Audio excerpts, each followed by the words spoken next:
Hi, I am Rahul और welcome on my channel. जैसा कि हम लोग लूसेंट जी के बुक को सुन रहे हैं, यह बुक जो है एनसीईआरटी बुक का कंपाइलेशन है। तो यह बुक बहुत इंपॉर्टेंट हो जाता है क्योंकि आप सवा सावी एनसीईआरटी नहीं पढ़ सकते, ठीक है। उसके सारे फैक्ट इसमें जब दिया हुआ है तो आप इसको बार बार पढ़ के रट लीजिए, जिससे कि आपको कॉम्पिटिटिव एग्ज़ाम में बहुत फ़ायदा मिलेगा। इवन यूपीएससी में भी इसका फ़ायदा मिलेगा, कई फैक्ट आपको यहाँ से क्लियर हो जाएंगे और आप यूपीएससी में 20-30 क्वेश्चन इससे भी सही कर सकते हो, मेरा जितना एक्सपीरियंस है। ओके। और अदर एग्ज़ाम की तो आप छोड़ ही दो, state PCS and one day exam के लिए, सब के लिए जो है ये बहुत इंपॉर्टेंट है। आप किसी की भी तैयारी करते हो तो इसे सुन के भी याद कर सकते हो, ठीक है। खाली टाइम में जैसे आप एक्सरसाइज कर रहे हो या आप कुकिंग कर रहे हो या कहीं जा रहे हो तो आप इसे सुनते रहिए, ईयरबड या कुछ लगा के, ठीक है। तो आपको सारा लगभग रिवाइज होता रहेगा, याद होता रहेगा, क्योंकि फैक्ट आपको अल्टीमेट आपको तैयार करना ही पड़ेगा एग्ज़ाम क्रैक करने के लिए। तो चलो, हम लोग इस समय जो है इंडियन पॉलिटी को सुन रहे हैं, तो उसी में आगे हम लोग कंटिन्यू करेंगे। टॉपिक है जो है उपराष्ट्रपति। ओके। तो चलो देखते हैं। उपराष्ट्रपति अनुच्छेद 63। संविधान में उपराष्ट्रपति से संबंधित प्रावधान अमेरिका के संविधान से ग्रहण किया गया है। भारत का उपराष्ट्रपति सब राज्यसभा का पदेन सभापति होता है। अनुच्छेद 64 एवं अनुच्छेद 89। उपराष्ट्रपति राज्यसभा का सदस्य नहीं होता, अतः इसे मतदान का अधिकार नहीं है, किंतु सभापति के रूप में निर्णायक मत देने का अधिकार उसे प्राप्त है। योग्यता: कोई व्यक्ति उपराष्ट्रपति निर्वाचित होने के योग्य तभी होगा जब वह नंबर 1 भारत का नागरिक हो, नंबर 2 35 वर्ष की आयु पूरी कर चुका हो, तीसरा राज्यसभा का सदस्य निर्वाचित होने के योग्य हो, चौथा निर्वाचन के समय किसी प्रकार के लाभ के पद पर नहीं हो, पांचवा वह संसद के किसी सदन या राज्य के विधानमंडल के किसी सदन का सदस्य नहीं हो सकता। और यदि ऐसा व्यक्ति उपराष्ट्रपति निर्वाचित हो जाता है तो यह समझा जाएगा कि उसने उस सदन का अपना स्थान अपने पद ग्रहण की तारीख से रिक्त कर दिया है। अगला है उपराष्ट्रपति के निर्वाचन के लिए निर्वाचक मंडल। अनुच्छेद 66। ओके। अनुच्छेद 66 1। उपराष्ट्रपति का निर्वाचन संसद के दोनों सदनों के सदस्यों से मिलकर बनने वाले निर्वाचक गण के सदस्यों द्वारा अनुपातिक प्रतिनिधित्व पद्धति के अनुसार एकल संक्रमणीय मत द्वारा होता है और इसे निर्वाचन में मतदान गुप्त होता है, ठीक है, गुप्त मतदान होता है। नोट: संसद के दोनों सदनों से बनने वाली निर्वाचक गण में निर्वाचित एवं मनोनीत दोनों सदस्य शामिल होते हैं। उपराष्ट्रपति को अपना पद ग्रहण करने से पूर्व राष्ट्रपति अथवा उसके द्वारा नियुक्त किसी व्यक्ति के समक्ष शपथ लेनी पड़ती है। उपराष्ट्रपति की पदावधि अनुच्छेद 67। उपराष्ट्रपति पद ग्रहण करने की तारीख से 5 वर्ष की अवधि तक पद धारण करेगा, परंतु नंबर 1 उपराष्ट्रपति राष्ट्रपति को संबोधित अपने हस्ताक्षर सहित लेख द्वारा अपना पद त्याग सकेगा। अनुच्छेद 67 का बी है उपराष्ट्रपति राज्यसभा के ऐसे संकल्प द्वारा अपने पद से हटाया जा सकेगा जिसे राज्यसभा के तत्कालीन व समस्त सदस्यों के बहुमत ने पारित किया है और जिससे लोकसभा सहमत है, किंतु इस खंड के प्रयोजन के लिए कोई संकल्प तब तक प्रस्तावित नहीं किया जाएगा जब तक कि उस संकल्प को प्रस्तावित करने के आशय की कम से कम 14 दिन की पूर्व सूचना न दे दी गई हो। अनुच्छेद 67 खा सी उपराष्ट्रपति अपने पद की अवधि समाप्त हो जाने पर भी तब तक धारण करता रहेगा जब तक उसका उत्तराधिकारी अपना पद ग्रहण नहीं कर लेता। अनुच्छेद 67 गा उपराष्ट्रपति के निर्वाचन से संबंधित विवादों का निपटारा भी राष्ट्रपति की तरह उच्चतम न्यायालय द्वारा किया जाता है। निर्वाचन अवैध होने पर उसके द्वारा किए गए कार्य अवैध नहीं होते हैं। भारत के उपराष्ट्रपति डॉक्टर एस जयशंकर भारत के उपराष्ट्रपति नंबर 1 डॉक्टर एस राधाकृष्णन 1952 से 62। दूसरा है डॉक्टर जाकिर हुसैन 62 से 67। तीसरा है वी गिरी 67 से 69। चौथा है गोपाल स्वरूप पाठक 69 से 74। पांचवा है वी डी जत्ती 74 से 89। 79। न्यायमूर्ति मोहम्मद हिदायतुल्ला 79 से 84। आर वेंकटरमन 84 से 87। डॉक्टर शंकर दयाल शर्मा 87 से 1992। के आर नारायणन 92 से 97। कृष्णकांत 97 से 2002। भैरव सिंह शेखावत 2002 से 2007। हामिद अंसारी 2007 से 2017। एम वेंकैया नायडू 2017 से 2022। जगदीप धनखड़ 2022 से अब तक। उपराष्ट्रपति बनने से पहले डॉक्टर एस राधाकृष्णन, बार बार जयशंकर आ रहा है, सॉरी इसके लिए।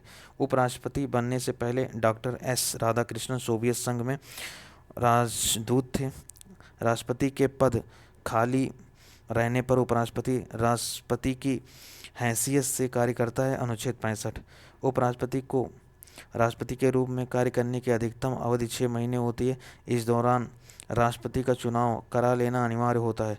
राष्ट्रपति के रूप में कार्य करते समय उपराष्ट्रपति को राष्ट्रपति की सब शक्तियाँ, उन्मुक्तियाँ, उपलब्धियाँ, भत्तों और विशेषाधिकारों का अधिकार प्राप्त होगा।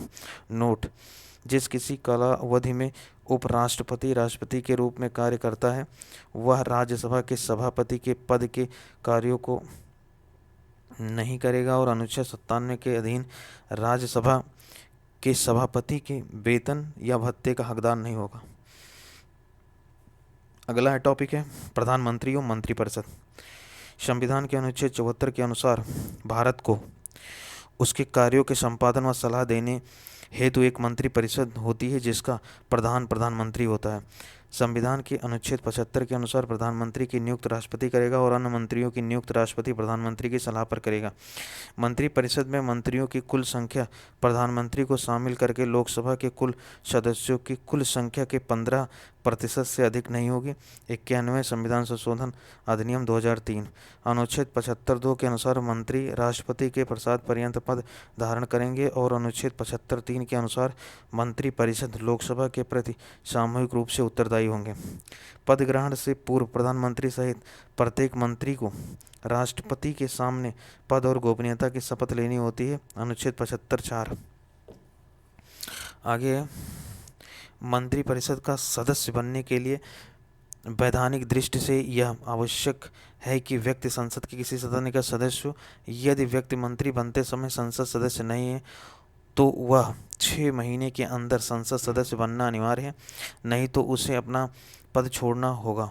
अनुच्छेद 75(5). सभी मंत्रियों, राज्य मंत्रियों और उप मंत्रियों को निःशुल्क निवास स्थान तथा अन्य सुविधाएं प्राप्त होती हैं। यदि लोकसभा किसी एक मंत्री के विरुद्ध अविश्वास का प्रस्ताव पारित करे अथवा उस विभाग से संबंधित विधेयक को रद्द कर दे तो समस्त मंत्रिमंडल को त्यागपत्र देना होता है। भारत के प्रधानमंत्री: नंबर 1 जवाहरलाल नेहरू 1947 से लेकर 1964 तक।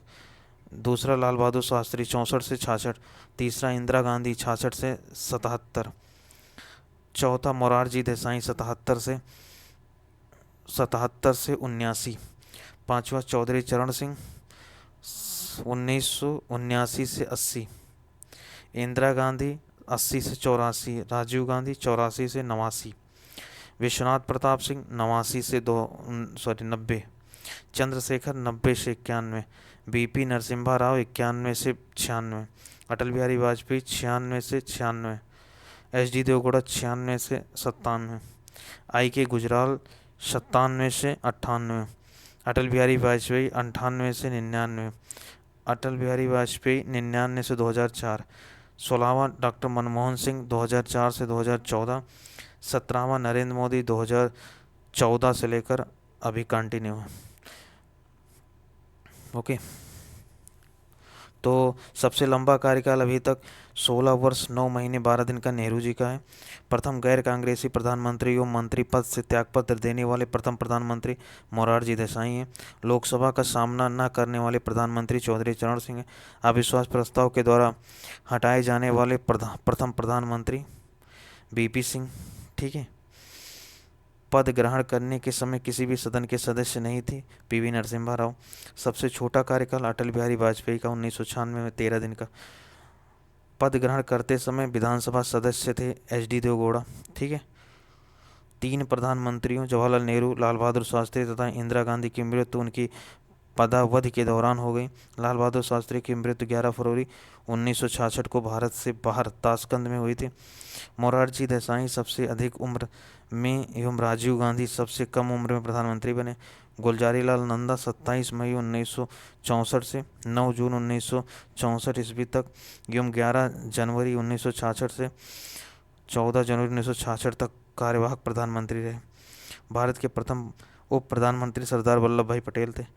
मंत्री 3 प्रकार के होते हैं: कैबिनेट, राज्य मंत्री और उप मंत्री। कैबिनेट मंत्री विभाग के अध्यक्ष होते हैं। प्रधानमंत्री एवं कैबिनेट मंत्री को मिलाकर मंत्रिमंडल का निर्माण होता है। प्रधानमंत्री लोकसभा का नेता होता है।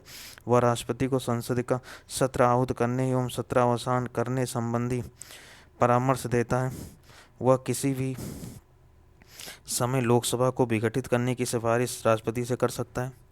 प्रधानमंत्री सभा पटल पर सरकार की नीतियों की घोषणा करता है। प्रधानमंत्री नीति आयोग, राष्ट्रीय विकास परिषद, राष्ट्रीय एकता परिषद, अंतर्राज्यीय परिषद तथा राष्ट्रीय जल संसाधन परिषद का अध्यक्ष होता है। प्रधानमंत्री राष्ट्रपति एवं मंत्रिपरिषद के बीच संवाद की मुख्य कड़ी, ठीक है, प्रधानमंत्री जो है राष्ट्रपति और मंत्रिपरिषद के बीच संवाद की मुख्य कड़ी है। अनुच्छेद 78। प्रधानमंत्री राष्ट्रपति को विभिन्न अधिकारियों जैसे भारत का महान्यायवादी, भारत का नियंत्रक एवं महालेखा परीक्षक, संघ लोक सेवा आयोग का अध्यक्ष एवं उनके सदस्य, चुनाव आयुक्तों, वित्त आयोग का अध्यक्ष एवं उसके सदस्य एवं अन्य नियुक्ति के संबंध में परामर्श देता है। प्रधानमंत्री किसी मंत्री को त्यागपत्र देने अथवा राष्ट्रपति को उसे बर्खास्त करने की सलाह दे सकता है।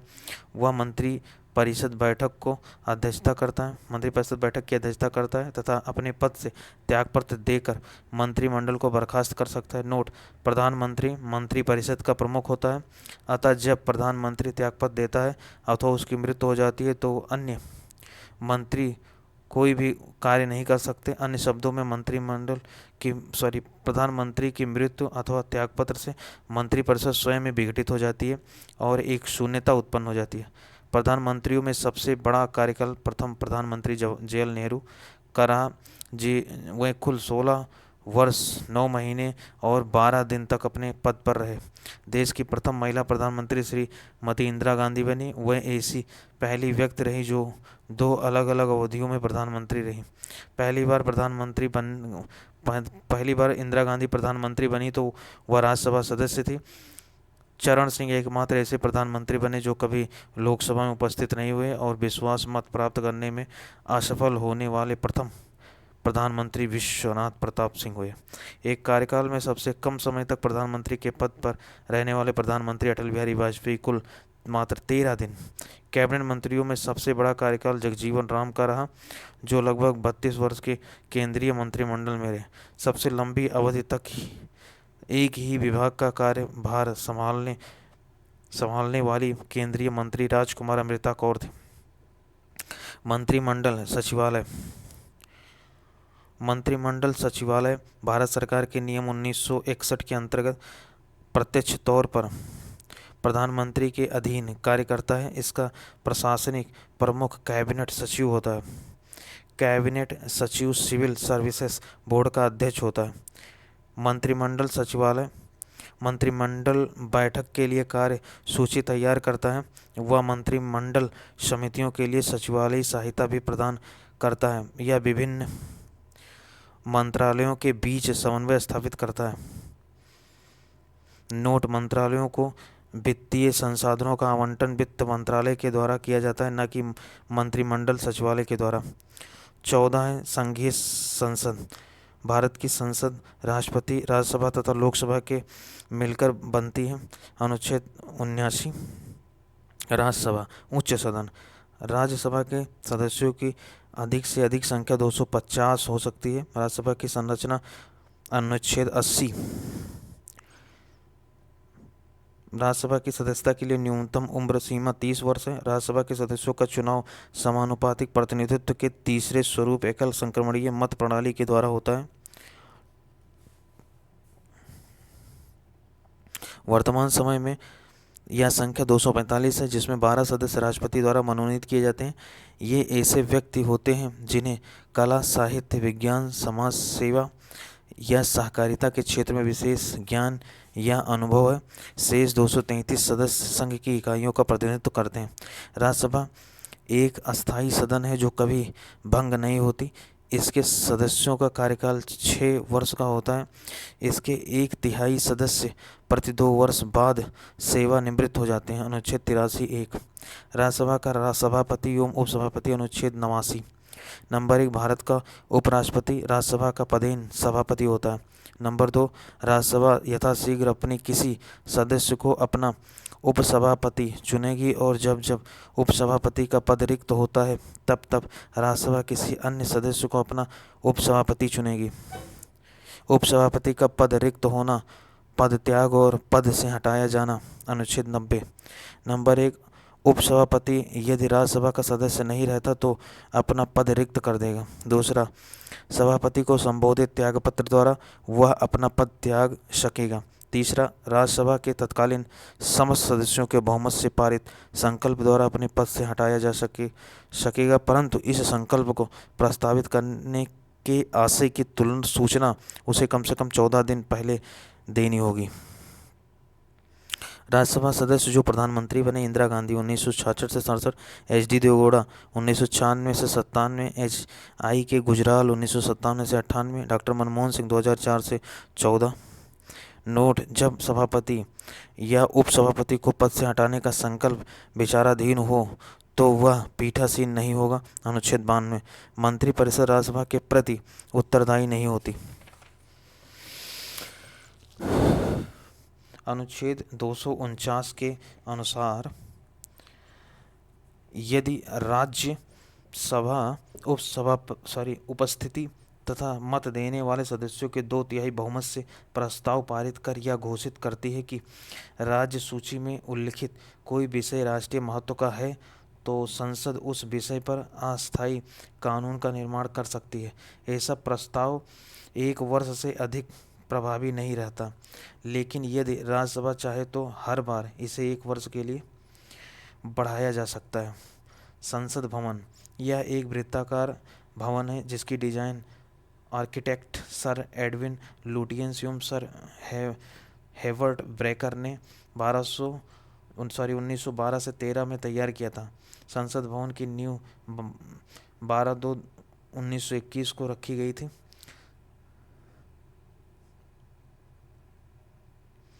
संरचना की बाहरी परिधि 144 ग्रेनाइट पत्थरों के स्तंभ पर टिकी हुई है। ये ओल्ड संसद भवन की बात कर रहा है, न्यू अभी बनकर तैयार होगा। केवल राज्यसभा को राज्यसभा में उपस्थित तथा मतदान देने वाले सदस्यों के कम से कम 2/3 सदस्यों के बहुमत से अखिल भारतीय सेवाओं का सृजन का अधिकार है। अनुच्छेद 312। आगे देखते हैं राज्यसभा में सदस्यों की संख्या। उत्तर प्रदेश में 31, महाराष्ट्र में 19, तमिलनाडु में 18, बिहार में 16। ये 4 टॉप के हैं। पश्चिम बंगाल में भी 16 है, कर्नाटक में 12, आंध्र प्रदेश में 11, मध्य प्रदेश में 11, गुजरात में 20, उड़ीसा में 10, राजस्थान में 10, केरल में 9, पंजाब में 7, असम में 7, तेलंगाना में 7, झारखंड में 6, छत्तीसगढ़ में 5, हरियाणा में 5, हिमाचल प्रदेश में 3, उत्तराखंड में 3, नागालैंड में 1, मिजोरम में 1, मेघालय में 1, मणिपुर में 1, त्रिपुरा में 1, सिक्किम में 1, अरुणाचल प्रदेश में 1, गोवा में 1। अगला संघीय क्षेत्र है जम्मू कश्मीर 4, पुदुचेरी 1, दिल्ली 3। राज्यसभा के प्रथम उपसभापति श्री एस.बी. कृष्णमूर्ति राव हैं। धन विधेयक राज्यसभा में पुनः स्थापित नहीं किया जाएगा। अनुच्छेद 109(1). धन विधेयक के संबंध में राज्यसभा को केवल सिफारिश करने का अधिकार है, जिसे मानने के लिए लोकसभा बाध्य नहीं है। इसके लिए राज्यसभा को 14 दिन का समय मिलता है। यदि इस समय में विधेयक वापस नहीं होता तो पारित समझा जाता है। राज्यसभा धन विधेयक को न अस्वीकार कर सकती है और न ही उसमें कोई संशोधन कर सकती है। राष्ट्रपति वर्ष में कम से कम 2 बार राज्यसभा का अधिवेशन आहूत करता है। राज्यसभा के एक सत्र की अंतिम बैठक तथा अगले सत्र की प्रथम बैठक के लिए नियत तिथि के बीच 6 माह से अधिक का अंतर नहीं होना चाहिए। राज्यसभा की पहली बार गठन 3 अप्रैल 1952 ईस्वी को किया गया। इसकी पहली बैठक 13 मई 1952 को हुई थी। नोट: राज्यसभा के प्रतिनिधित्व नहीं है अंडमान निकोबार से, चंडीगढ़ से, दादरा नगर हवेली से, दमन द्वीप और लक्षद्वीप से। लोकसभा की संरचना अनुच्छेद 81। लोकसभा संसद का प्रथम या निम्न सदन है सॉरी जिसका सभापतित्व करने के लिए एक अध्यक्ष होता है। लोकसभा अपनी पहली बैठक के पश्चात यथाशीघ्र अपने 2 सदस्यों को अध्यक्ष और उपाध्यक्ष के रूप में चुनती है। अनुच्छेद 93। मूल संविधान में लोकसभा की सदस्य संख्या 500 निश्चित की गई है। अभी इसके सदस्यों की अधिकतम सदस्य संख्या 550 हो सकती है। इसमें से अधिकतम 530 सदस्य राज्यों के लिए निर्वाचित व अधिकतम 20 सदस्य संघीय क्षेत्रों में निर्वाचित किए जा सकते हैं। वर्तमान में लोकसभा की सदस्य संख्या 543। इन सदस्यों में 524 सदस्य 28 राज्यों से और 19 सदस्य 8 केंद्रीय शासित प्रदेशों से निर्वाचित होते हैं। आगे अमेरिकी राष्ट्रपति जो भारतीय संसद में बोले: डी आइजनहावर 1959, दूसरा जिमी कार्टर 1978, तीसरा विल क्लिंटन 2000, चौथा बराक ओबामा 2010। अमेरिकी राष्ट्रपति जो भारत आए लेकिन संसद नहीं पहुँचे: Richard Nixon 1969, George W Bush 2006 और डोनाल्ड ट्रंप भी आए थे। नोट: 104वां संविधान संशोधन अधिनियम 2020 लोकसभा और राज्य विधानसभाओं में आंग्ल भारतीयों के लिए सीटों के आरक्षण को समाप्त करता है। ठीक है, 104 के द्वारा समाप्त कर दिया गया है आंग्ल भारतीयों के लिए 2 सीट जो रिजर्व थे। आगे, नए परिसीमन के बाद लोकसभा में अनुसूचित जातियों के लिए 84 स्थान एवं अनुसूचित जनजातियों के लिए 47 स्थान आरक्षित किए गए हैं। अनुच्छेद 330। 2001 ईस्वी में संसद द्वारा पारित 84वें संविधान संशोधन विधेयक के अनुसार लोकसभा एवं विधानसभा की सीटों की संख्या 2026 तक यथावत रखने का प्रावधान किया गया है। लोकसभा के सदस्यों का चुनाव गुप्त मतदान के द्वारा वयस्क मताधिकार 18 वर्ष के आधार पर होता है। अगला, सबसे अधिक मतदाता वाला लोकसभा क्षेत्र बाहरी दिल्ली, मतदाता लगभग 33,68,399। सबसे कम मतदाता वाला लोकसभा क्षेत्र लक्षद्वीप 39,000। क्षेत्रफल की दृष्टि से सबसे बड़ा लोकसभा क्षेत्र लद्दाख 1,73,266 स्क्वायर किलोमीटर। क्षेत्रफल की दृष्टि से सबसे छोटा लोकसभा क्षेत्र चांदनी चौक दिल्ली 10.59 स्क्वायर किलोमीटर। आगे, 61वां संविधान संशोधन 1989 के अनुसार भारत में अब 18 वर्ष की आयु प्राप्त व्यक्ति को वयस्क माना गया है। लोकसभा में अनुसूचित जातियों तथा अनुसूचित जनजातियों के लिए राज्यवार जनसंख्या के अनुपात में आरक्षण का प्रावधान किया गया है। अनुच्छेद 330, 332। यह प्रावधान प्रारंभ में 10 वर्ष के लिए किया गया था, किंतु इसे संविधान संशोधन द्वारा 10-10 वर्ष के लिए आगे बढ़ाया जाता रहा है। वर्तमान में 104वें संविधान संशोधन 2009 द्वारा अनुच्छेद 334 में संशोधन कर लोकसभा में अनुसूचित जातियों व अनुसूचित जनजातियों के आरक्षण को 2030 तक के लिए बढ़ा दिया गया है। लोकसभा की सदस्यता के लिए अनिवार्य योग्यताएं निम्न हैं।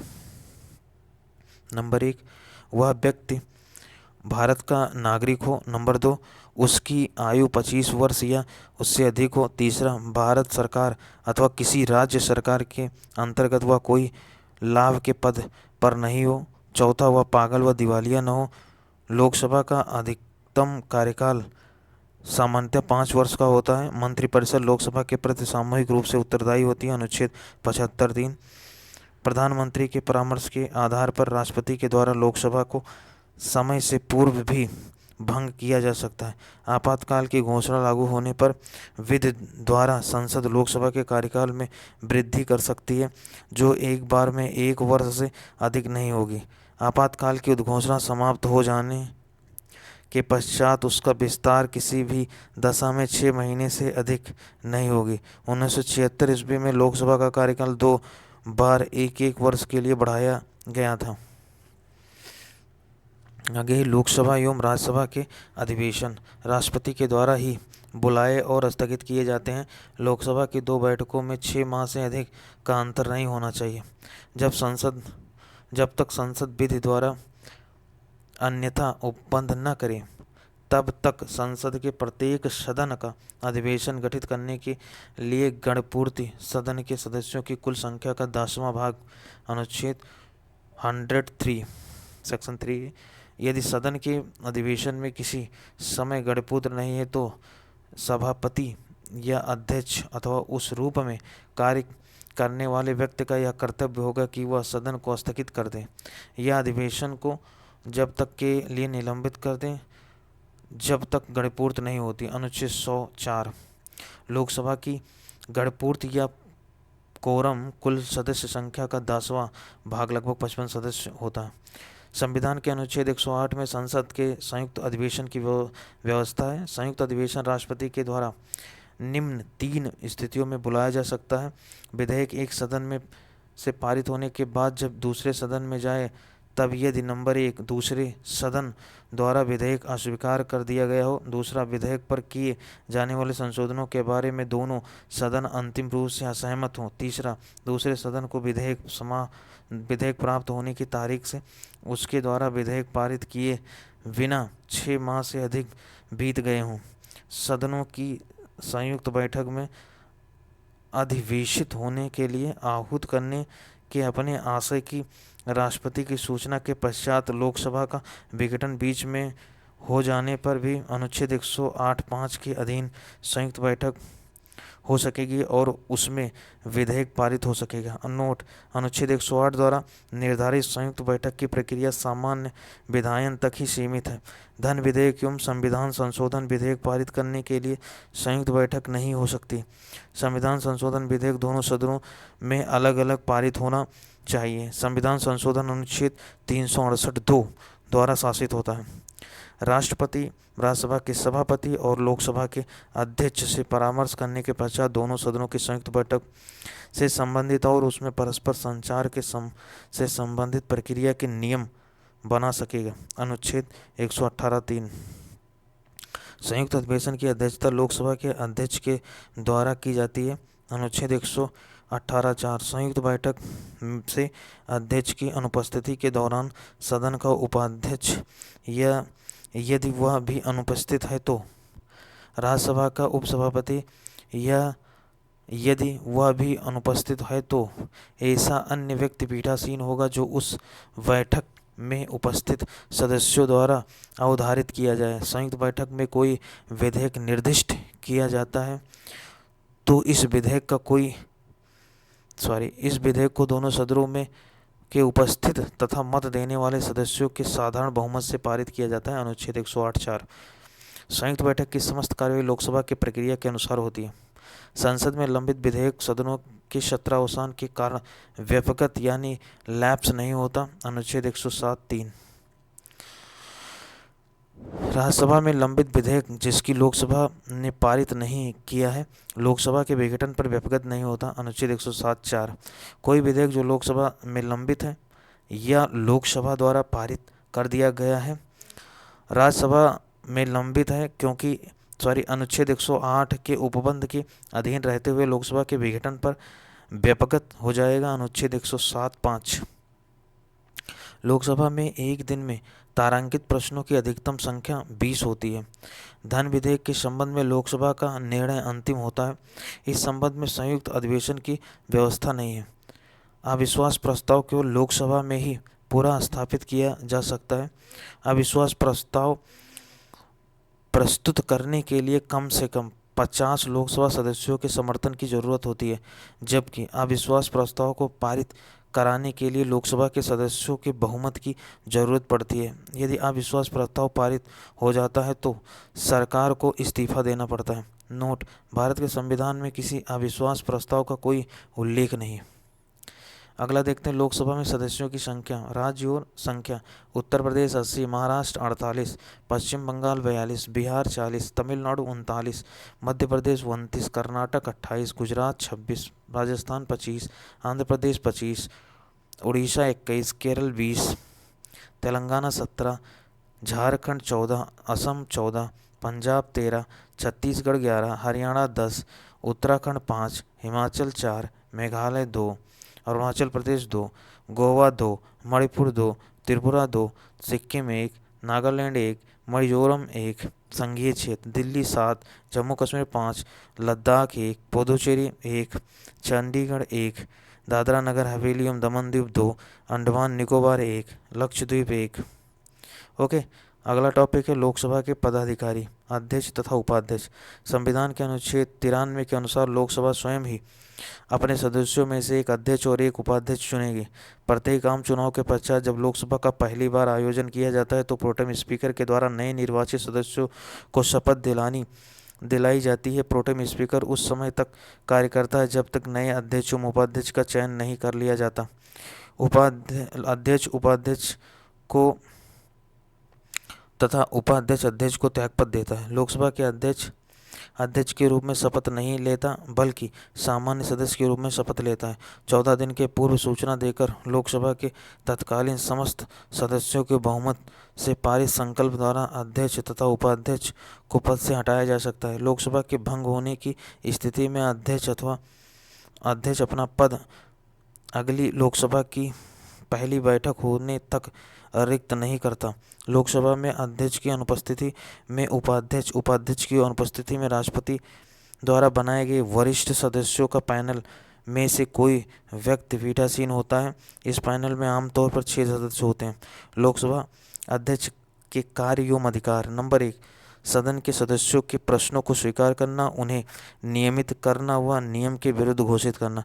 दूसरा, किसी विषय को लेकर प्रस्तुत किया जाने वाला कार्य स्थगन प्रस्ताव अध्यक्ष की अनुमति से पेश किया जा सकता है। तीसरा, यह विचाराधीन विधेयक पर बहस रुकवा सकता है।